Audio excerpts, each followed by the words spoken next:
ICI Pru blue chip fund यह fund एक large cap category का फंड है। सबसे पहले इस फंड के पास रिटर्न पर एक नज़र डालते हैं। इस फंड ने पिछले एक साल में 23% से ज़्यादा का रिटर्न दिया है, 2 सालों में 40% से ज़्यादा का रिटर्न दिया है, 3 सालों में 16% से ज़्यादा का रिटर्न दिया है और 5 सालों के अंदर 13% से ज़्यादा का रिटर्न दिया है। वहीं बात करें इस फंड के कैटेगरी रिटर्न की, तो इस फंड ने पिछले एक साल का जो कैटेगरी रिटर्न रहा है वह 18% से ज़्यादा का रहा है, 2 सालों में 35% से ज़्यादा का रहा है, 3 सालों में 15% से ज़्यादा का रहा है और 5 सालों में 12% से ज़्यादा का रहा है। तो आप देख सकते हैं कि इस फंड ने पिछले 5 सालों में हर साल अपनी कैटेगरी को बीट किया है। और यह फंड एक ओपन एंडेड फंड है। ओपन एंडेड वह फंड होते हैं जिसके अंदर आप कभी भी इन्वेस्टमेंट कर सकते हैं और कभी भी विड्रॉ कर सकते हैं। इस फंड का बेंचमार्क निफ्टी 100 है और इस फंड के अंदर यदि आप एक साल से पहले विड्रॉ करते हैं तो 1% का एग्ज़िट लोड लगता है। वहीं अगर आप एक साल के बाद विड्रॉ करेंगे तो किसी भी प्रकार का कोई एग्ज़िट लोड नहीं लगता है। बात करें इन्वेस्टमेंट की, तो एसआईपी और लमसम दोनों ही केस में आप सिर्फ 100 रुपये से इन्वेस्टमेंट की शुरुआत कर सकते हैं। यह फ़ंड 2008 में लॉन्च हुआ था और इस फंड का अभी तक का जो एसेट अंडर मैनेजमेंट है वह है 31,688 करोड़ रुपए का। इस फंड का एक्सपेंस रेशियो जो है वह है 1.73% का। वहीं अगर इस फंड के अंदर किसी व्यक्ति ने 1 लाख रुपए इन्वेस्ट किए होते जब यह फंड लॉन्च हुआ था तो आज उसकी वैल्यू 6,67,000 रुपये होती। यह फंड 3 फंड मैनेजर के द्वारा मैनेज किया जाता है। फर्स्ट हैं प्रियंका खंडेलवाल, सेकंड मिस्टर अनीश और मिस्टर वैभव के द्वारा यह फंड मैनेज किया जाता है। वहीं बात करें अगर इसके टॉप 5 सेक्टर एलोकेशन की, तो इसके अंदर बैंक्स प्राइवेट के अंदर 22.96% का इन्वेस्टमेंट है, आईटी के अंदर 12.81% का इन्वेस्टमेंट है, ऑयल एंड गैस में 9.90% का इन्वेस्टमेंट है, ऑटो एंड ऑटो अलायंस के अंदर 7.45% का इन्वेस्टमेंट है और एनबीएफसी के अंदर 5.96% का इन्वेस्टमेंट है। 5 कंपनी एलोकेशन की, तो आईसीआई बैंक के अंदर 9.17% का इन्वेस्टमेंट है, एचडीएफसी बैंक में 7.60% का इन्वेस्टमेंट है, इन्फोसिस के अंदर 7.20% का इन्वेस्टमेंट है, रिलायंस के अंदर 6.70% का इन्वेस्टमेंट है और भारतीय एयरटेल के अंदर 5.36% का इन्वेस्टमेंट है। बात करें ओवरऑल इन्वेस्टमेंट की, तो इस फंड के अंदर सबसे ज़्यादा इन्वेस्टमेंट लार्ज कैप कैटेगरी के फ़ंड में है, क्योंकि यह एक लार्ज कैप कैटेगरी का फ़ंड है। लार्ज कैप के अंदर इसके अंदर 85.71% का इन्वेस्टमेंट है। वहीं मिड कैप के अंदर 7.25% का इन्वेस्टमेंट है और स्मॉल कैप के अंदर 6.24% का इन्वेस्टमेंट है।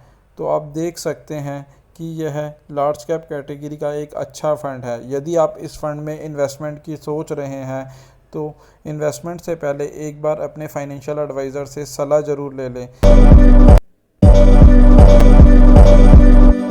एक्सिस ब्लू चिप फंड एक लार्ज कैप कैटेगरी का फंड है।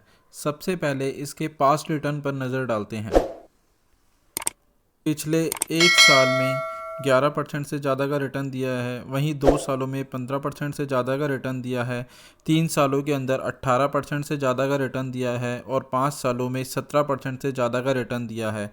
वहीं अगर इसकी कैटेगरी वाइज फंड की बात करें तो इसने 13% से ज़्यादा का रिटर्न दिया है एक साल में, वहीं 2 सालों में 18% से ज़्यादा का रिटर्न दिया है, 3 सालों में 17% से ज़्यादा का रिटर्न दिया है और 5 सालों में 13% से ज़्यादा का रिटर्न दिया है। तो आप देख सकते हैं इस फंड ने पिछले 5 सालों में 4 बारी अपनी कैटेगरी को बीट करा है, तो इस लिहाज से यह एक अच्छा फंड हो सकता है। वहीं अब बात करते हैं इसकी स्कीम डिटेल के बारे में। यह फंड एक ओपन एंडेड का फंड है।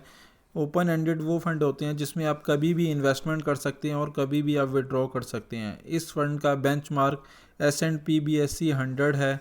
वहीं अगर एग्ज़िट लोड की बात करें तो इस फंड में अगर आप 1 साल से पहले अपना अमाउंट 10% तक विड्रॉ करते हैं तो उसके ऊपर आपको कोई भी एग्ज़िट लोड नहीं लगेगा। वहीं 10% से ऊपर के अमाउंट पर आपको 1% का एग्ज़िट लोड लगेगा अगर आप 1 साल से पहले विड्रॉ करते हैं। वहीं अगर आप 1 साल के बाद विड्रॉ करेंगे तो उस पर आपको किसी भी तरीके का कोई चार्ज नहीं लगेगा। वहीं अब बात करते हैं इसमें इन्वेस्टमेंट की, तो एसआईपी के केस में आप 500 रुपये से आप इन्वेस्टमेंट की शुरुआत कर सकते हैं। वहीं लमसम के केस में आप 5,000 रुपये से इन्वेस्टमेंट की शुरुआत कर सकते हैं। वहीं यह फ़ंड जो है 2010 में लॉन्च हुआ था और इस फंड का जो तक के कॉर्पस का तो यह 34,181 करोड़ का है और इस फंड का जो एक्सपेंस रेशो है वह है 1.61% का। वहीं अगर इस फंड में किसी पर्सन ने अपना 1 लाख रुपए फंड के स्टार्टिंग में लगाया होगा तो आज उस फंड की वैल्यू 4,45,000 रुपये होगी। दो फंड मैनेजर के द्वारा मैनेज किया जाता है, पहले हैं श्रेष्ठ दिवाकर और वहीं दूसरे हैं हितेश दास। अब बात करते हैं इसके टॉप 5 सेक्टर एलोकेशन की, तो बैंक्स प्राइवेट के अंदर इसका 21.91% का इन्वेस्टमेंट है। वहीं आईटी में 20.89% का इन्वेस्टमेंट है। एनबीएफसी के अंदर 15.06% का इन्वेस्टमेंट है। रिटेल के अंदर 7.59% का इन्वेस्टमेंट है और हेल्थ केयर के अंदर 5.70% का इन्वेस्टमेंट है। टॉप 5 कंपनी एलोकेशन आप देख सकते हैं। आईसीआई बैंक के अंदर 9.55% का इन्वेस्टमेंट है। इन्फोसिस के अंदर 9.30% का इन्वेस्टमेंट है। बजाज फाइनेंस में 9.02% का इन्वेस्टमेंट है। टाटा कंसल्टेंसी में 7.49% का इन्वेस्टमेंट है और एवेन्यू सुपरमार्ट के अंदर 7.32% का इन्वेस्टमेंट है। क्योंकि ये एक लार्ज कैप फंड है तो इसलिए इसका ज़्यादातर इन्वेस्टमेंट का पोर्शन लार्ज कैप के अंदर है। लार्ज कैप के अंदर इसने 91.91% का इन्वेस्टमेंट है। वहीं कुछ इन्वेस्टमेंट अदर सोर्सेस में भी कर रखा है जो कि है 7.14% का। वहीं अगर आप इस फंड में इन्वेस्टमेंट की सोच रहे हैं तो पहले इन्वेस्टमेंट से पहले अपने फाइनेंशियल एडवाइज़र से एक बारी सलाह मशवरा ज़रूर कर लें।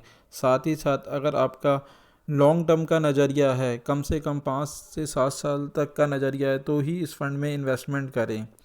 वहीं आप इस फंड में या किसी भी और फंड के अंदर अब आप हमारे मोबाइल ऐप के थ्रू भी इन्वेस्टमेंट कर सकते हैं जिसका लिंक नीचे डिस्क्रिप्शन में दिया गया है। और वीडियो अच्छा लगा हो